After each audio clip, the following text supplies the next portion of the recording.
Hello दोस्तों, नमस्कार दोस्तों। हाई ग्रीन कार्बन का रिजल्ट आ चुका है। देखते हैं कि कंपनी का रिजल्ट कैसा है। अगर हम कहें तो मोटा मोटी कंपनी का रिजल्ट जो है कि मायूस करने वाला है। इतना ऐसा रिजल्ट नहीं आना चाहिए था, थोड़ा सा इम्प्रूवमेंट होना चाहिए था। आप देखिए कि जो ये कंपनियां हैं, छोटी कंपनियां हैं, एसएमई कंपनियां हैं और ये 6 महीने पे अपना रिजल्ट पेश करती हैं। तो यहाँ पे हम ईयर ऑन ईयर देखेंगे, फिर उसके बाद क्वार्टर ऑन क्वार्टर भी देखेंगे। क्वार्टर और क्वार्टर इन द सेंस कि मार्च 23 से सितंबर 23 के बीच में देखेंगे। हालांकि ये 6 महीने का गैप होता है। दोस्तों अब हम चलते हैं कंपनी के सितंबर 22 से सितंबर 23 के बीच रिजल्ट की तुलना करने। देखिए कि सितंबर 22 में जो कंपनी सेल्स कर पा रही है 43 करोड़ का, अभी फ़िलहाल में 33 करोड़ की सेल्स कर पा रही है, यानी सीधे सीधे 10 करोड़ का डेंट लगता हुआ दिखाई पड़ रहा है। वहीं इबिट्टा की बात कर लें तो इबिट्टा पहले 9.5 हुआ करता था, अभी फ़िलहाल 8.29 है, यानी यहाँ पर भी डेंट लगता हुआ दिखाई पड़ रहा है 13% का ईयर ऑन ईयर।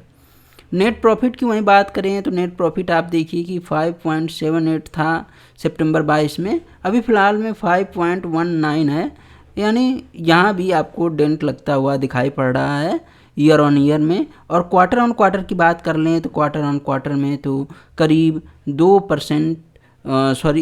करोड़ की डेंट लगती हुई दिखाई पड़ रही है नेट प्रॉफिट में।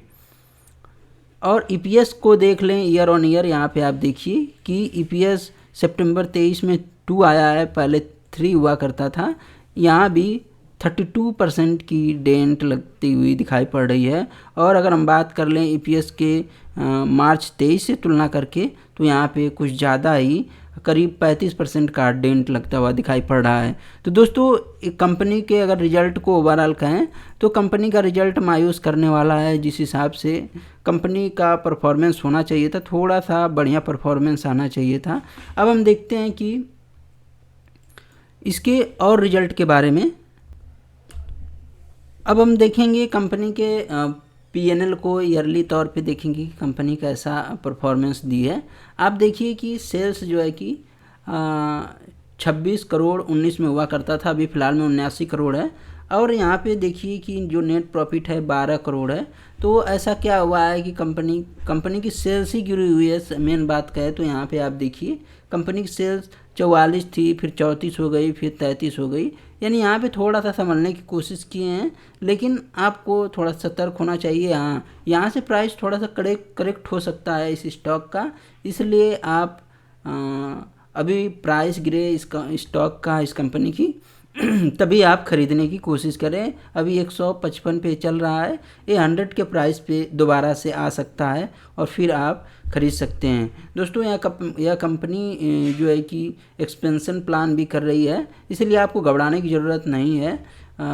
आपको पता है कि ये कंपनी क्या काम करती है। जो टायर का वेस्ट है उसका रिसाइकलिंग करती है, जो वेस्ट टायर रिसाइकलिंग का काम करती है और उससे बने प्रोडक्ट को ये कंपनी सेल करती है, जिससे कि ये पैसा कमा पाती है। तो दोस्तों ये रहा हाई ग्रीन कार्बन लिमिटेड से। अगर हम सीधा कहें तो रिजल्ट मायूस करने वाला है, अच्छा नहीं है, लेकिन आप इसे होल्ड करके चल सकते हैं क्योंकि इसका बिजनेस मॉडल अच्छा है और ये आपको लॉन्ग टर्म में अच्छा